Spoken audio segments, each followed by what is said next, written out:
Hi everybody, welcome to another episode of Exploring Photography. I'm Mark Wallace, hanging out with Destany. In this episode, we're going to talk about TTL metering versus manual metering for studio strobes. And so you probably are aware of those two different modes if you're using a speed light. In fact, if I show you this right here, we have these different modes. Right now, it is on, if I can show it to you, it's on ETTL mode. If I click this, it's on manual mode. And so if you're a speed light user, you know that you can tell your speed light the exact power you want to use, or you can let the camera and the speed light figure out the power settings all by itself. Well, that's the same thing on some studio strobes. You can do the same thing. And so I want to compare using a manual light meter versus TTL metering.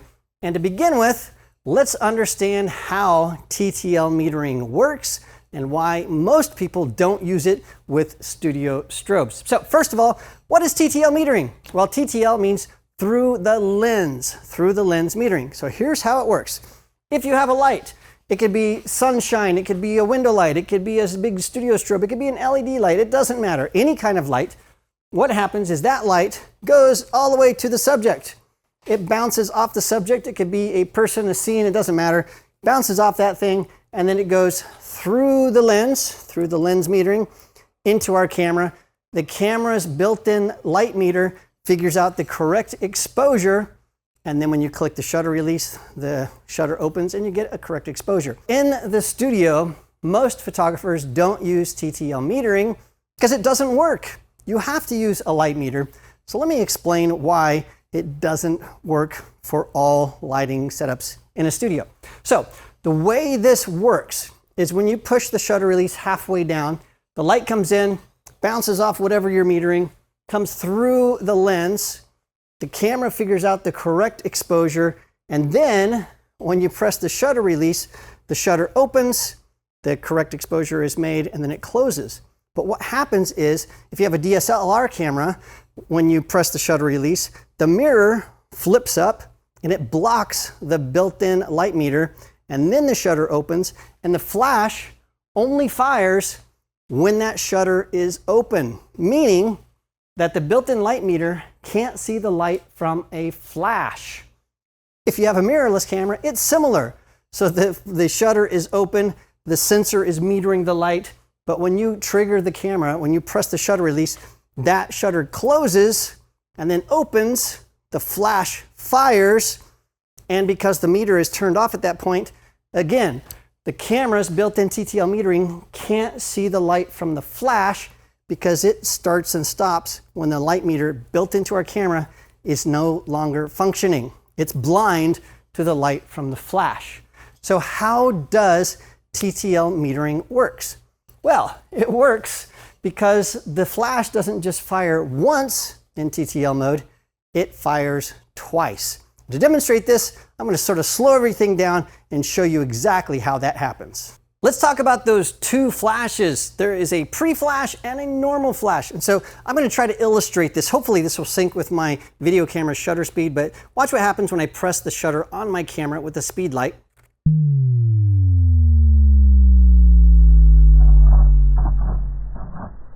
You can see there are two flashes. They happen extremely fast. And so what's happening there is the camera is sending out the first flash, the pre-flash. So I press the shutter release on my camera, the pre-flash comes out, it bounces off the subject, it comes back through the lens, then the camera can meter that light, that first flash, and it can say, oh, is that bright enough, too bright? What do I need to do to adjust that for a correct exposure? Sends that information to the flash. Then the shutter opens, the second flash fires, comes through, hits the sensor, and we get a correct exposure. So there are always two flashes that are firing, but they happen so fast, it's hard to see those two flashes with the naked eye. In fact, some of the videos that I've done in the past, if you look really closely, you can see those two flashes happening.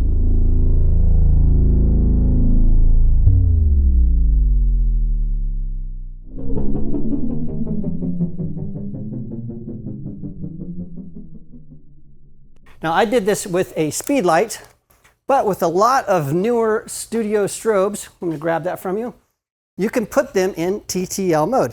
So if we look at this controller right here for my Elinchrom, it is in TTL mode. So you can see right here, got a little button. So TTL or manual, TTL or manual. So I'm putting that in TTL mode. And then when I put this on the camera and I'll take a picture, that happened so fast, you probably didn't see it, but it actually fired 2 flashes. First flash for metering, the second flash for exposure. Okay, now that we know how TTL metering works with the studio strobe, we need to understand the problems with TTL metering and why it's not always a good idea to use it.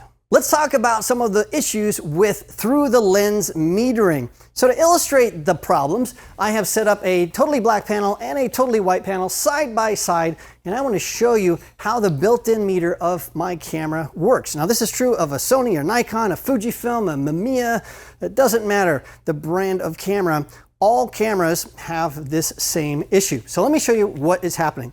I have set my camera to ISO 1000 in aperture priority mode at 5.6. So the camera is going to figure out the correct shutter speed for a correct exposure. We're not using any strobes, we're just using the video lights that are here in this room. So what I'm going to do here is the first thing I'm going to do is I'm going to shoot this black panel. So I'm going to make sure that I'm focused. I'm going to fill the frame totally with the black panel and take a photo. Now, I'm going to do the same thing with the white panel. I'm going to fill the frame and take a photo. Now, when we look at these pictures back to back, and I promise you, these are the pictures that I just took, they look identical. They are both middle gray. Why is that? Well, when we're doing through the lens metering, it doesn't matter if it's evaluative or average, it's looking at the scene and it thinks that these values from black to white, all the tonal values, if you put them in a big pot and mix them up, they should average out to middle gray. 18% gray. So when the camera is looking at just this black panel, it is going to overexpose that because it expects for that entire scene to average out to gray. So it's going to overexpose it to gray. And with the white panel, it's doing the opposite. It expects that entire scene, the entire frame, to average out to gray. So it's underexposing this white panel to gray. Now, if I take this camera and I'm going to point it at both panels at the same time, so we're going to focus this up, and then we'll take this same picture, click. Now, notice that we have a much better exposure. It's not perfect, but it's better. So the difference is here, with the light meter, it meters light differently. It's much more accurate because the light meter uses incident metering. In other words, the light isn't bouncing off of something and going through a lens to a meter. What's happening is the Lumisphere is saying how much light is hitting me right now. It doesn't care what is behind it. If it's black or white or green or blue, it doesn't matter. And so I have put this meter at ISO 1000 at f5.6. And if I meter it here, 125. If I meter over here, 125. They're both exactly the same. In fact, my camera, when I took a picture, it looked at this and said it should be at 640th of a second, not 125. So let's put this camera in manual mode at 125, 5.6, what the incident meter told us to do. And then I will take a shot. It's a much better exposure. That is an accurate exposure. So TTL metering has issues. And I know what you're thinking. You're saying, Mark, this is a very academic exercise. We're never going to have a white panel and a black panel. But let me show you something. Destiny's going to come right back out. Now, she is dressed in a nice black outfit. Now, think about a bride in a white wedding dress or a groom in a black tuxedo or shooting outside scenic photos with lots of snow, lots of white, or shooting at a party at night with lots of darkness. You're going to have these same kind of situations. So what I'm going to do, putting my camera back in aperture priority mode, ISO 1000, f5.6, the camera's going to figure out the correct shutter speed.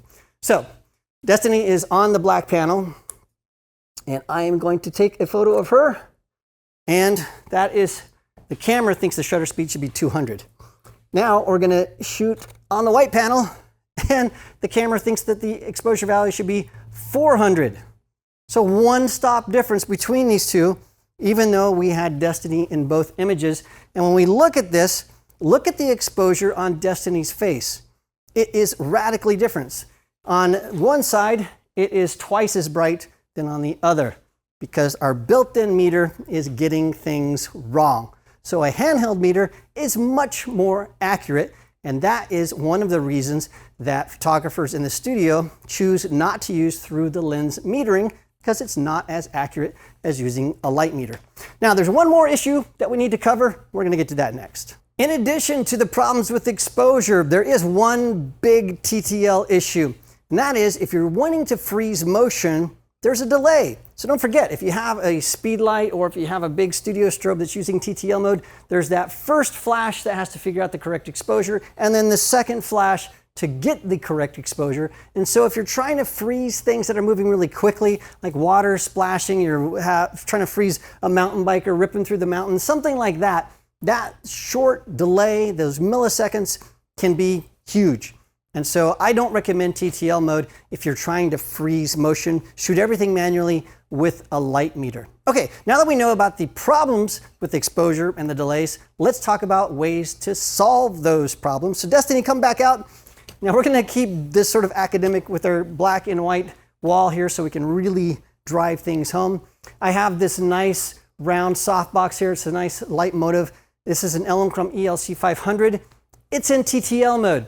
So I've got my transmitter on my camera set to TTL mode. And so what we're going to do is let's walk through ways to solve the issues with exposure. So the first thing we're going to do, my camera is in TTL mode and I have it in manual, ISO 200, shutter speed of 200, and my aperture is at f8. So we eliminate all of the video lights here. We're only going to see the light from the flash. And so what we're going to do here is we're going to see, again, we have these exposure issues. And so look straight at me, and then let's move over here to this white, and then let's shoot this again. And when we look at these, you can see that the white background, things are underexposed. Things aren't working correctly. Now, the way I can solve that, there are two ways I can solve that. The first way is I can look on my camera, I can use the histogram or just my eyeballs to see that this second image on the white background, it's underexposed. There is no white in that. And I can see that it's underexposed by about one stop. So all I can need to do is I can use flash exposure compensation. So on my remote control here, I've got some controls, I don't know if you can see those there, that I can say, take what you think is the proper exposure and increase it. So I'm going to do that. I'm going to take this and increase the exposure by one stop. Okay, now I'm going to take the same photo, and now we can see that we have a correct exposure on Destany.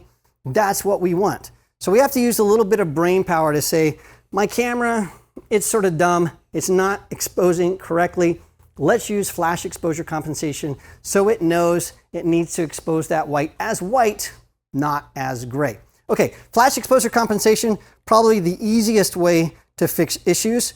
There is a different way to fix issues, and so let me show you how to do that next. I'll get this back to 0 here. There we go. Okay, so what we're going to do here is we're going to put Destany back on the black pattern here. Now this works with Elinchrom lights. It works, I know, with Profoto. It probably works with other brands of TTL flashes. You'll have to check to see if it can be done with your specific brand. But here's how it works. We're going to take the first shot using TTL mode on an exposure that we know is correct. We're going to lock that in, and then we're just going to keep shooting, and then we've basically jumped to manual mode. This solves the issue of exposure. It also solves the issue of that pre-flash, and so you're going to get that firing flash very, very fast, so you don't have a delay. Here's how it works. I have my remote control in TTL mode. I'm going to go over here where I know that the exposure is going to be correct. I'm going to take a picture. Looking at that, looks like a good exposure. And then I'm just going to take my flash transmitter, hit that, put it in manual mode. So what it's done is it's locked the exposure of this flash. So it's set. Now, we have Destany over here on the white. I'll take a photo, and you can see that we have a correct exposure. In fact, let's go right straight into the middle there, between the two. There we go.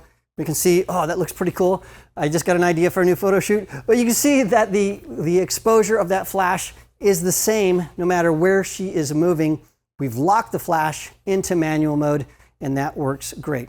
So if you don't have a light meter, if you just want to shoot in TTL mode, go for it.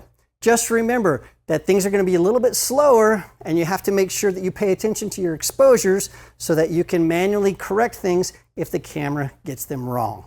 That was a lot of fun. Now, the thing is, I do use TTL metering in the studio from time to time. In fact, I just did a photo shoot with Tassi where we shot with a big umbrella and we did some catalog shots right here. All of that was in TTL mode. So I'm not saying don't use it. I'm just saying if you do, make sure you understand what's happening so you can correct the problems with exposure, and you can correct the problems if you need very, very short flash durations and quick action.